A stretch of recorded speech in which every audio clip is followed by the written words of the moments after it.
While I was going through a lot, I started reading my Bible. This one verse stuck out to me, being at the lowest point of my life, knowing that God will bring me better things out of this mess that I was in. We were contemplating not the things that are seen, but the things that are unseen.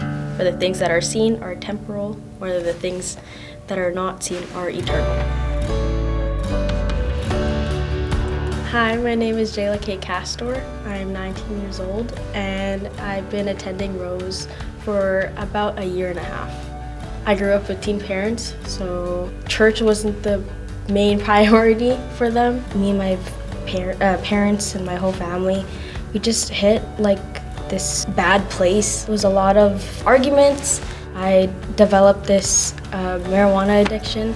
I would constantly smoke, just trying to feel numb and get rid of all my feelings. There was a point where it led to me getting suspended. My parents, they kind of realized like, oh, she's going through a lot. Yeah, it was kind of an eye-opener. I was kind of taken aback of like, oh wow, like I might need to change things. Angel invited my mom to go to Rose. My mom really enjoyed it.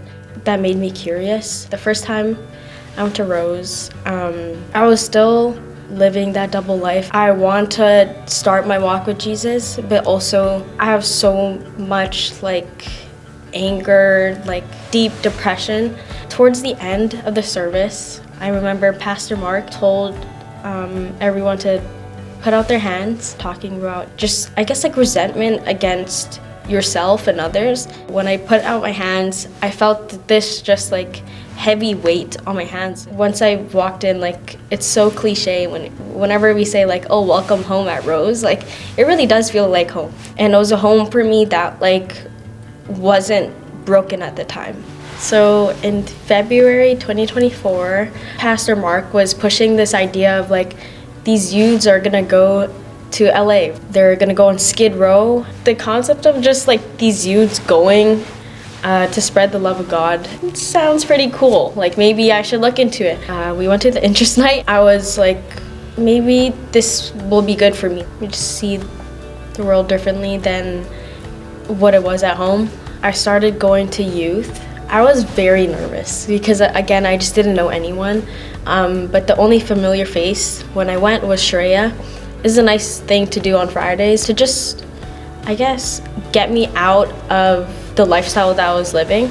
After my graduation of high school, 3 days after, I went on a plane with these people that I knew for maybe less than 6 months. We went to LA. It was for sure life-changing. On Skid Row, me and Jay had this moment where we were talking to this couple, and he was like, Jayla, go pray for them. And I was like, I don't know, like, I don't really know how to pray for people.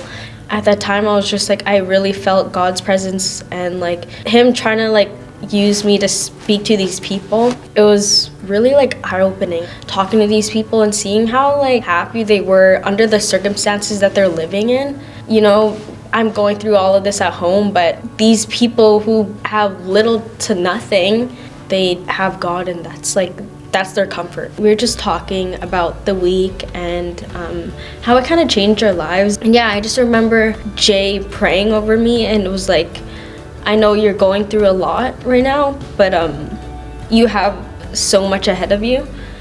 I don't know, like I just felt like I was really cared for. I was really seen. After the mission trip, and like the Filipino tradition, if you have like this big birthday, that's called a debut. So it was my friend's debut. Me and my boyfriend, we saw this homeless guy in the corner, and we all had packed food from the dinner, and all of our friends just decided to give our food to him. His name was Jimmy. I felt like I needed to speak to him. We spoke to him for a while, back and forth of like, oh, what have you gone through your life? The things that I did in LA, I needed to bring that here and back home. Just seeing what God did through that mission trip and what he did in my heart, I just wanted to continue to do that. Yeah, it just gave me a lot of hope that I could continue to spread that love through everyone. With many people seeing the switch that I've made in my life. Inspired others to kind of seek the Lord, ask me a lot of questions of how do you make that decision to give your life to God and everything. It's crazy that people are asking me those type of questions because I would have never thought I would be the person I am today. What the heck? Hello. Hello. When were you guys here? We're here to support you. Oh, you guys are gonna make me cry. The thing that like came to my mind when I was thinking about your testimony was the moment that we were in Skid Row together. It felt like you literally just like put your old self off and like just like who God created you to be, just like burst it out. That's so crazy. I was talking about that. Oh yeah. If I just hear Jayla with like all the younger girls, just start asking them like, what did you learn? Like, what was God showing you? And like, that was maybe the moment that changed it, because you obviously cared about them. And I feel like that's where we saw that like you're a leader, obviously. Like that's it's gonna happen. Yeah. Like you have such a heart for Jesus. And I remember every time we would debrief, I'd be like, man, there's something about Jayla. Like she's gonna be a powerful leader. How much you care for just your generation, but also the younger generation is so inspiring to us. And we are just so excited to see how the Lord is going to continue to use you. Massive. It's just because I felt like you guys did that for me that I wanted to do that for them too. Because you guys were like my family when my family wasn't really there for me. I can't wait to be, the Sharia, Jane, Chanel, and Angel to them. So yeah, I'm so excited. Yeah. You're already You'll crush it. leaps and bounds ahead. Yeah. Like Me at your age.